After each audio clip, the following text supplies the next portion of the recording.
ભરૂચમાં ચાવજની રાધે રેસિડેન્સી 3 મકાનમાં તાળા તૂટ્યા. ઘરેણાં તેમજ બાઇક ચોરી.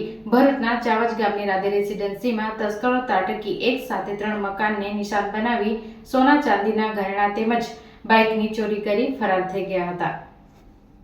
ભરૂચના ચાવજ ગામની રાધે રેસિડેન્સીમાં તસ્કરો ત્રાટકી એક સાથે 3 મકાનનો નિશાન બનાવી સોના ચાંદીના ઘરેણાં તેમજ બાઇકને ચોરી કરી ફરાર થઈ ગયા હતા. ભરૂચના ચાવજ ગામની રાધે રેસિડેન્સીમાં રહેતા સચિનભાઈ ગોહિલ પોતાના મકાનનું તાળું મારી નોકરી ઉપર નાઇટ શિફ્ટિંગમાં ગયા હતા.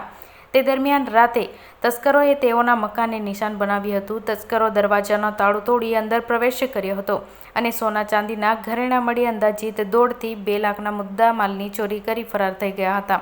જ્યારે તસ્કરો અન્ય 2 મકાનોનો નિશાન બનાવ્યા સહિત સોસાયટીઓમાંથી પાર્ક કરેલા બાઇકની પણ ચોરી કરી પલાયન થઈ ગયા હતા. ચોરી અંગે સી ડિવિઝન પોલીસે ગુનો નોંધી તજવીજ હાથ ધરી છે.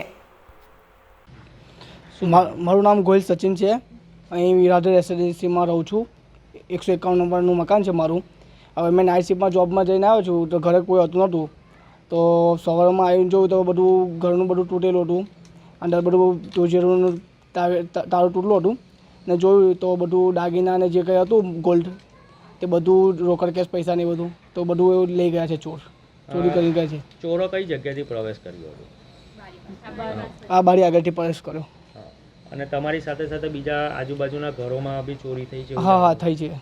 બાઇક ચોરી ગયા છે 2-3 જગ્યા પરથી અને 2-3 જગ્યા પર ચોરી થઈ છે. અંદાજે તમારી ત્યાં કેટલા રૂપિયાની ચોરી? મારે 1.5-2 લાખનું થયું.